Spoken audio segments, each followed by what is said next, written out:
Bismillahirrahmanirrahim. Assalamualaikum warahmatullahi wabarakatuh. Kembali lagi di channel Hadaullah. Kali ini kami akan menceritakan kisah Rasulullah dan anak yatim di hari Idul Fitri yang dikutip dari berbagai sumber.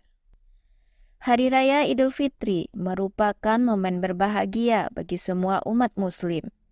Setelah 1 bulan penuh menjalankan ibadah puasa Ramadan, Ibnu Arabi menuturkan, dinamakan Id dari kata Idul Fitri, karena momen itu selalu hadir pada setiap tahun dengan penuh rasa gembira. Namun, apa jadinya jika di momen penuh sukacita itu, masih ada sebagian orang yang bersedih karena tidak bisa merayakan Idul Fitri sebagaimana mestinya? Seperti kisah sebatang kara anak yatim yang diadopsi oleh Rasulullah Shallallahu Alaihi Wasallam. Berikut kisahnya. Syekh Utsman bin Hasan bin Ahmad Asy-Syakir Al-Khuwairi, salah satu ulama abad ke-13, dalam kitab Durratun Nasyihin, menjelaskan salah satu hadis riwayat Anas bin Malik yang mengisahkan sosok anak yatim yang bersedih di hari raya Idul Fitri. Kemudian, karena iba, Rasulullah pun mengasuhnya. Dikisahkan suatu ketika Rasulullah berangkat untuk melaksanakan sholat Id. Di perjalanan, beliau melihat begitu banyak anak-anak bermain dengan cerianya.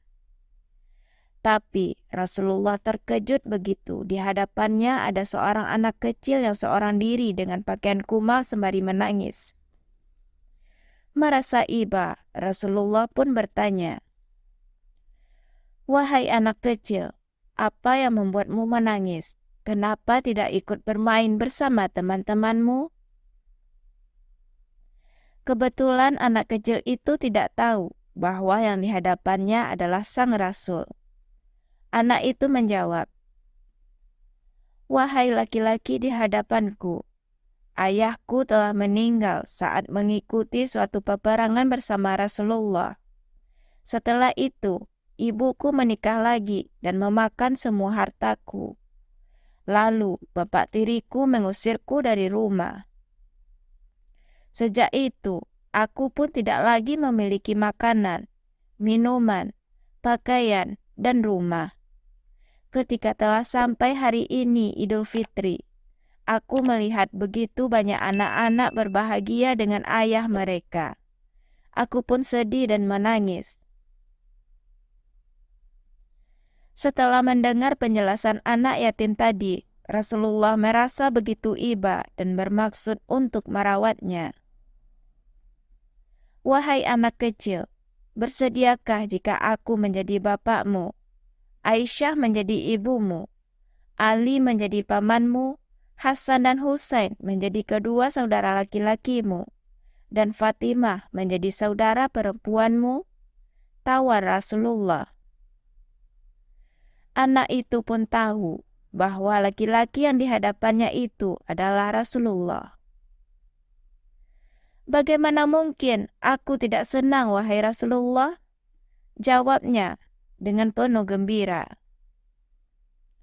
Nabi pun membawanya pulang ke rumahnya, memberinya pakaian yang indah, memberi makan sampai kenyang, menghiasinya dan memberinya minyak wangi yang harum. Sekarang, anak yatim itu bisa bermain dengan penuh tawa bahagia bersama teman-teman seusianya. Melihat itu, anak-anak yang lain melihatnya penasaran. "Bukannya engkau yang dulu menangis, mengapa sekarang terlihat begitu bahagia?" tanya mereka penasaran. Anak yatim itu menjawab, "Memang, dulu aku kelaparan, tapi sekarang aku kenyang. Dulu pakaianku buruk, kini sudah tidak lagi.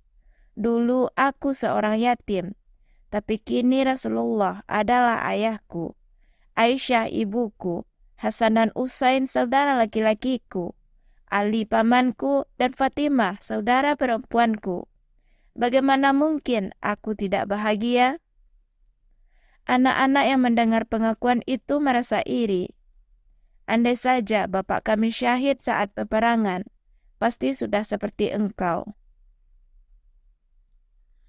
Waktu terus berjalan, usia semakin bertambah. Kebahagiaan anak ini pun lenyap ketika selang beberapa tahun setelah itu Rasulullah meninggal dunia. Meratapi kepergian ayah angkat paling mulia ini, ia keluar rumah seraya menaburkan debu di atas kepalanya. Celaka, sungguh celaka. Kini aku kembali terasing. Aku bukan siapa-siapa lagi. Aku kini menjadi yatim, sepi. Katanya terisak. Abu Bakar As-Siddiq yang menyaksikan anak ini segera memeluknya. Abu Bakar kemudian mengambil alih pengasuhannya. Wallahu alam. Demikian kisah Rasulullah dan anak yatim di Hari Raya Idul Fitri. Semoga kisah ini dapat menginspirasi dan kita ambil manfaatnya. Sampai jumpa di kisah lainnya. Jangan lupa subscribe, like, komen, dan share channel Hadallah untuk sama-sama mendapatkan manfaat.